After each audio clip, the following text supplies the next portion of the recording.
Hello my dear friends, and welcome back to another video. Today is the 8th of May, and as one Mandalorian pointed out, we should refer to it as this is the 8th. A little play on the phrase this is the way. We've been celebrating every day since May the 4th, and to keep it going, today's video is going to be Mando related. I don't know about you guys, but I really bloody miss The Mandalorian. We've been talking so much about the Kenobi series and Star Wars Celebration, but there's not been too much discussion or news surrounding the show ever since season 3 wrapped. We can expect some news at the Mando Plus panel at Star Wars Celebration this month. But in the meantime, just for fun, I thought I'd make a video I've been wanting to make for a while now. Here is a list of some important characters I would love to see return in the 3rd season. They're not a fan demand or any kind of prediction, just characters that I think will play into the 3rd season nicely. And 2 quick disclaimers. First of all, there could be some massive spoilers for The Mandalorian Season 3. I will be discussing some of the leaks and rumours. And the second disclaimer is, I will not be covering any of the primary cast, because they are a given. So before you say, what about Moff Gideon or Din Djarin or Grief Karga or anyone like that, I'm leaving the obvious ones out.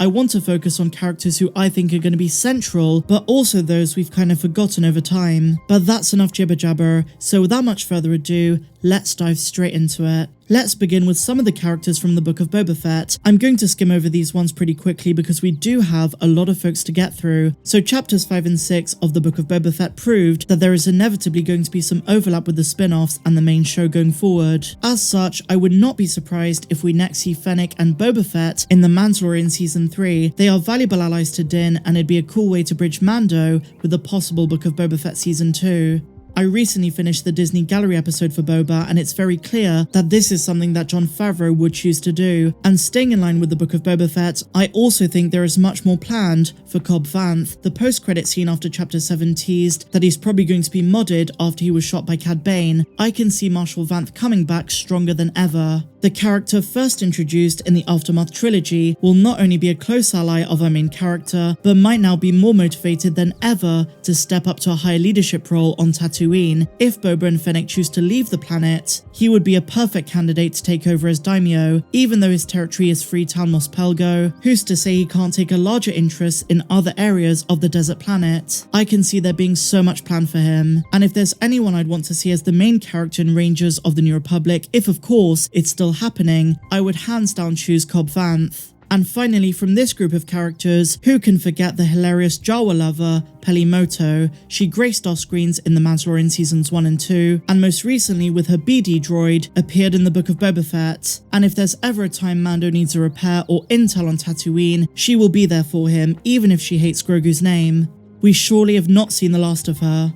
So now we're going to move on to characters that I believe are going to play a direct role in the plot of the season itself. We begin with the Omera. We last left her when she expelled Din Djarin from the tribe of the Children of the Watch. He admitted to his sin of revealing his face, and the only way to atone is to seek out the living waters under the mines of Mandalore. Leaks from both Making Star Wars Net and Bespin Bulletin have both revealed that we will indeed be taken to those waters. It's been hinted by Jon Favreau that Mando is going to undergo a lot of introspection in this season, particularly regarding if this is the way of life he wants to keep following, but by the sounds of the plot rumours, he will still choose the way of Mandalore by the end of the season. He might decide to ease up a bit, but let's wait and see. And in a sense, the Omera sending him away was more of a call for Din to rise to the occasion, to step up, rather than it being a permanent exile. If he does so, she will no doubt be there. And this brings us on to Bo-Katan Kryze, another central character that the leaks state will be at the Atonement Ceremony. A character with so much unfinished business, who desperately wants to reclaim the Darksaber after losing it to Moff Gideon. Many of us are wondering, is she going to fight Din Djarin for it or not?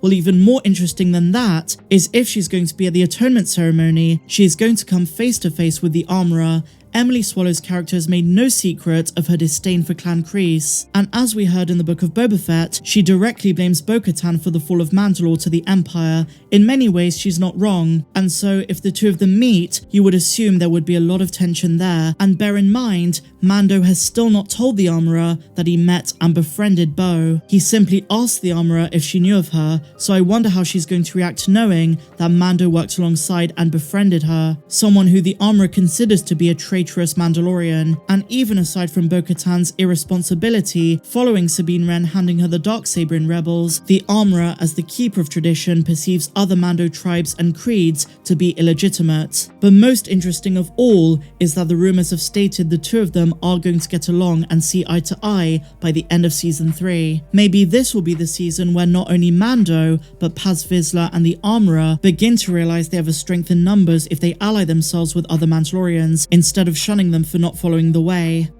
Besides, we have to remember there are very few Mandalorians left, and they might have an epiphany that they can get along and team up, even though the other clans don't follow the doctrine of the way. And so next up, my dear friends, we have Mandalorians from Star Wars Rebels, in particular Sabine Wren and Favreau. Now we know Sabine Wren is going to appear in the Ahsoka series, but I made an entire video arguing why I think that before Sabine and Ahsoka embark on their quest for Ezra, she might be contacted by Bo to come to the Atonement on Mandalore, especially if multiple clans are going to be there, as the rumors state. And the reason I mention Favreau is because Kevin McKidd is reportedly involved in season 3. Having been loyal to Bo-Katan when she was the ruler of Mandalore, his perspective on her seeking to regain the weapon is certainly going to be interesting. And I will say, guys, by the same measure, if Bo-Katan appears, we're likely going to see the Night Owls again too. And by the way, if you want my full perspective on Sabine Wren, then go and check out this video. I break it all down. And her perspective on the Darksaber issue could be absolutely invaluable. Now, speaking of Mandalorians who might appear, there's a possibility we see Saxon in Flashbacks. While he was seemingly killed in Star Wars Rebels by Ursa Wren after losing the Darksaber to Sabine, Ray Stevenson, who voiced him, has been cast in the Ahsoka show. I honestly can't imagine who else they would have him play in live action, apart from his iconic Rebels role in Flashbacks.